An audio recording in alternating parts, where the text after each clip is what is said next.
Welcome back, listeners, to another episode of Sankola. I'm your host, Nurnazimah, and today we're diving into a serious topic, one that has been gaining attention for the past few months. This is the case of harassment and stalking that has been spanned over 8 long years, and the story centers around Achacha Diana, a public figure whose life been a nightmare when a man, Muhammad Safiq, grossly stalked her for nearly a decade.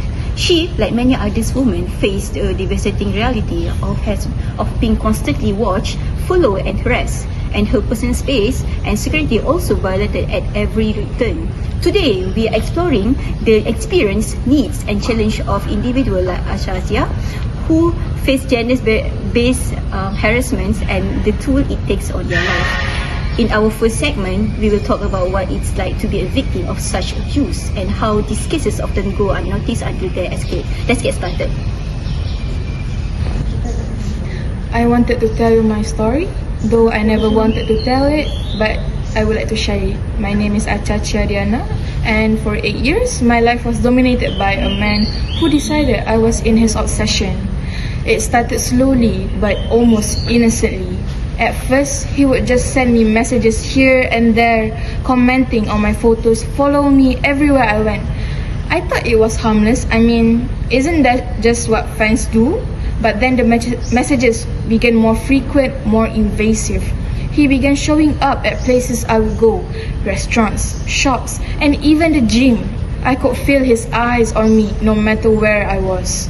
I tried to ignore it.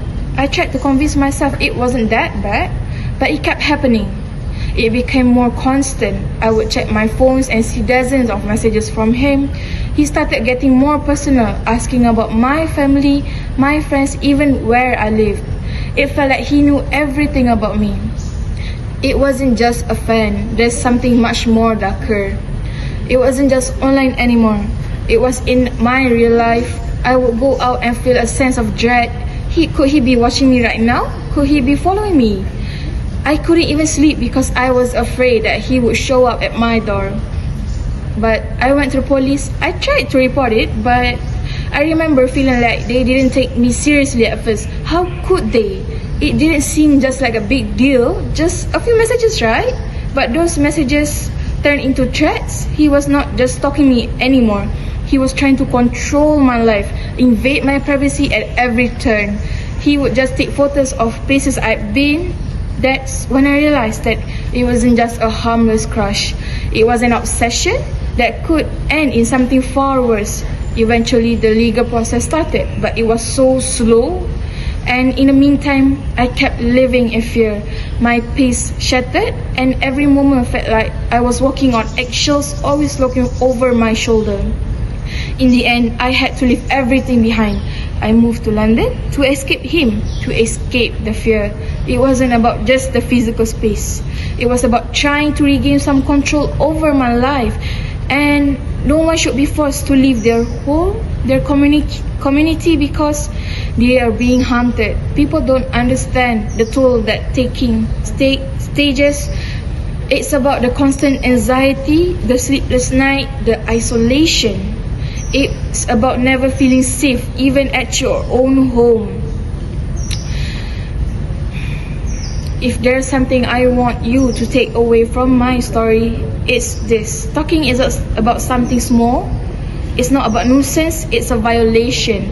It destroys life, some things that need to be taken seriously. And for me, and for so many others like me, we need to start listening, start acting, and we need to make sure no one has to go through what I did.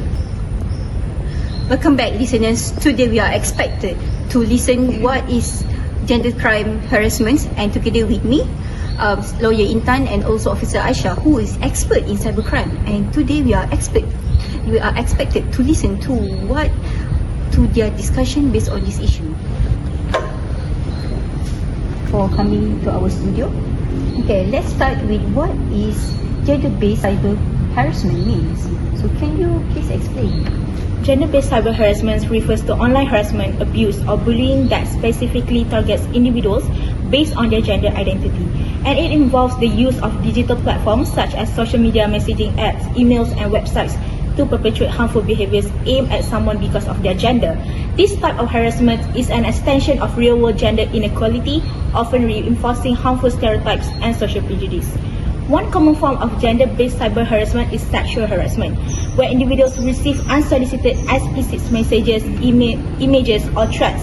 And this includes sending graphic content, making inappropriate comments, on pressuring someone into engaging in sexual conversation or acts. Another form is the use of gender-based insults, using derogatory language to demean someone based on their gender, femininity, or masculinity. These insults can include slurs, jokes, or comments that reinforce harmful gender stereotypes. In addition to this, doxing, or known as the public release of someone's private information, is another way used by the perpetrators to intimidate and harm victims based on their gender. This may involve exposing personal details of the victims, such as their addresses or their phone numbers, to make the individual more vulnerable to offline harassments. And the offenders may also resort to threats of violence, including threats of rape or physical harm, often rooted in misogyny or the desire of control of someone's behavior. And stalking is another form of cyber harassment, where the individuals are persistently tracked online and sometimes leading to real-life consequences like physical harm or psychological distress. Okay, thank you, Lawyer Intan. That's a very clear explanation, I would say. But I am very curious, and I am sure our listeners here and viewers here is very curious too. So my question is, who is the most likely to be the victim of this gender-based cyber harassment? Okay, so the women are the group most likely to be the victims of gender-based cyber harassment. And for many years, society has thought that women should stay in smaller, quieter roles and not speak out too much.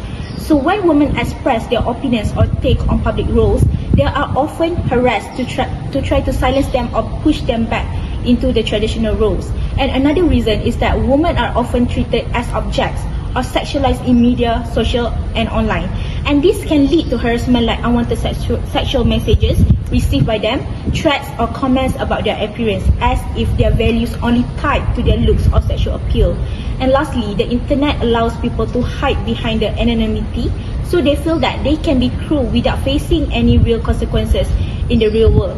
And this makes it easier for people to bully, threaten, or spread false information about women without fear of getting caught. And these factors all come together, making the women more likely to face online harassment, and women also seen as weak and easily targeted by these offenders. That's devastating and frustrating. Okay, so Officer Aisha, how about the law enforcement when it comes to this issue? What does the law say about this? Okay, so first, when we get a report, our first step is to support the victim, of course. Then we gather evidence like screenshots and messages, which might be deleted by the harasser. So under the CMA and the Penal Code, this evidence is crucial for prosecution. So we sometimes work with forensic experts to recover deleted content. And also the PDRM is involved in investigating such cases, especially when there's a clear threat to the victim's safety or well-being. Oh, okay. So CMA is stand for Communication and Multimedia Act. Yes. Okay. So from what you explained, digital evidence is crucial, right? So what if the harasser is anonymous on the or the harasser spans states or is not in this country? So what happened to them? Yes, anonymity is a challenge, of course. So we use tools to track IP addresses and also metadata to identify the harasser, and we work with platform providers also. Under the Communication Multimedia Act, CMA, we can request assistance from social media platforms to trace the source of the harassment.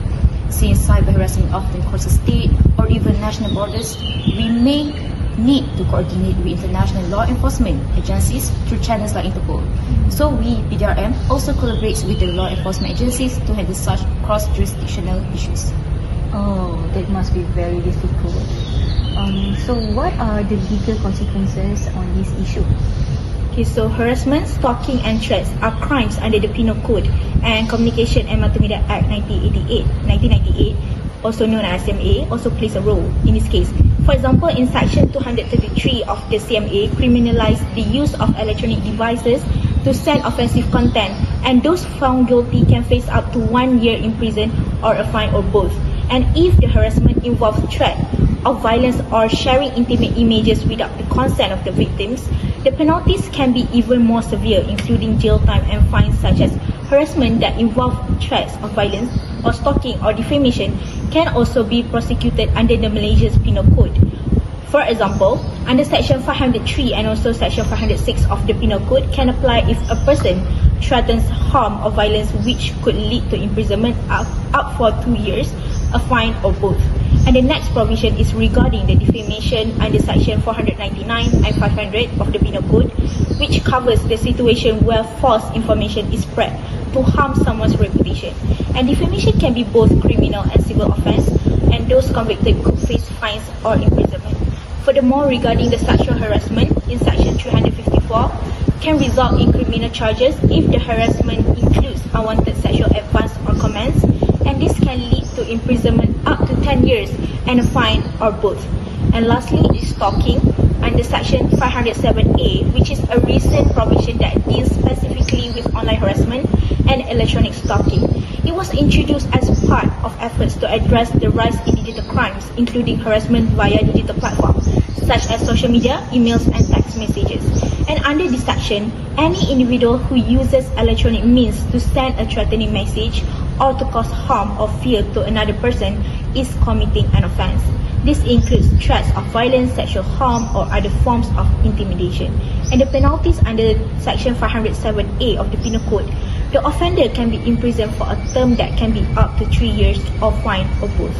Wow, that's a lot of long explanation, I would say. So the law do. So we also have the law that protects the victim when it comes to this issue, I would say that. So to sum up, I can say that supporting victim is key in this case, right? So is there any initiative by the law to help the victim or to offer to the victim for this issue? So first thing first, we need to ensure the victims to feel safe. So this includes advice on securing online accounts, restraining orders, and also referring victims to counseling services. So if there is an immediate threat, we can assist with protection orders. And also we can make sure victims understand their rights under the law so that they feel empowered and not alone. So also additionally, we ensure that the victim are informed about their options throughout the legal processes. Oh, okay. So empowerment is crucial. So is there any advice, perhaps from you, that people can take in advance to protect themselves? People should be cautious about what they share online and adjust their privacy settings. So if they receive threatening or offensive messages, they should report them. Securing devices with strong password and also two-factor authentication is also vital. Under the same aid, you can report online harassment to the Malaysian Communication and Multimedia Commission, which is we call as MCMC, which oversees such cases. And if harassers don't hesitate to contact the police, the sooner law enforcement is involved, the better we can assist in stopping the harassment. Thank you, Lawyer Intan and also Officer Aisha, for that brief explanation and also that advice. I really appreciate, and also I would like to appreciate both of you from giving both that advice, and I'm sure our viewers and listeners can add on more knowledge about this issue. Thank you. Okay, thank you. Welcome back to our channel. Let's carry on our discussion with Dr. Sufia together with me, and she will explain to you the psychological aspects pertaining to this issue. Okay, so Dr. Sufia, can you please introduce yourself? So I'm Dr. Sufia from Syrian Psychological Center. Okay, so Dr. Sufia, this is like a famous question that I receive from my viewers. So what are some of the most common psychological impacts you see victim of online harassment? Okay, so victims of online harassment often experience anxiety, which they start to fear for their safety, not just online but in the physical world as well. And the constant barrage and anxious thinking of negative comments can lead to hypervigilance, which is a feel like they are always being watched, judged or threatened. Moreover, the victims are also experience depression, which the nature of online harassment, which make people feel isolated and worthless and hopeless. They might also withdraw from social media, cut off contact with friends or family, and lose interest in activities which they once enjoyed. The emotional weight of being constantly degraded, humiliated, and threatened can erode a person's sense of worth. Moreover, there's the matter of post-traumatic, which is PTSD, and many individuals suffer from symptoms similar to PTSD, and also nightmares, flashback, hyperarousal, and overall sense of fear.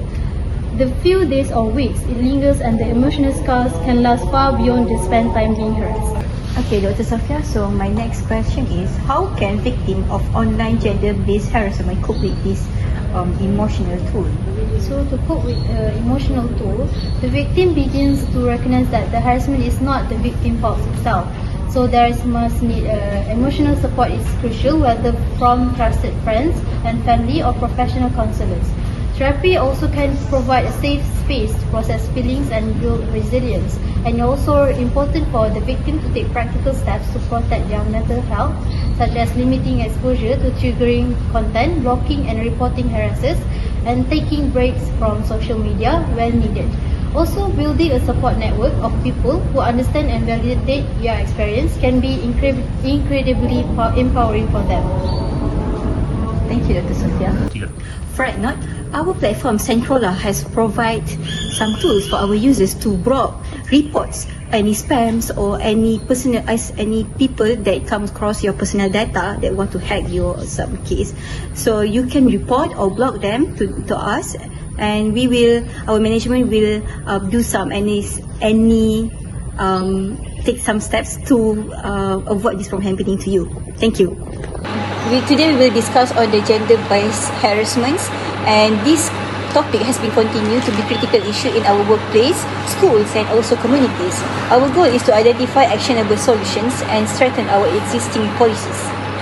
The data shows that 60% of the victims do not report harassment due to fear of retaliation or lack of trust in the system. This highlights a systemic failure in providing safe reporting mechanisms. Exactly. We need to ensure enmity reporting and enforce strict penalties for the retaliation, and without trust, even the best policy will fail.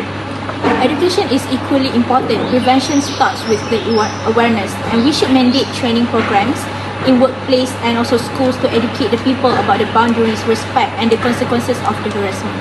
We also need to oversight committees and regular audits. Institutions should be held accountable if they fail to act on complaints.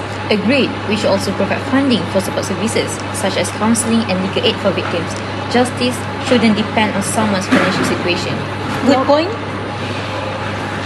And also, let's not forget the digital realm, which online harassment is growing rapidly. We must update our laws to address cyber stalking, doxing and other forms of digital abuse. Thank you for all that suggestions. That's a very good point. But in this issue, technology companies should also be one of these discussions. So they have a responsibility to create a safer platform.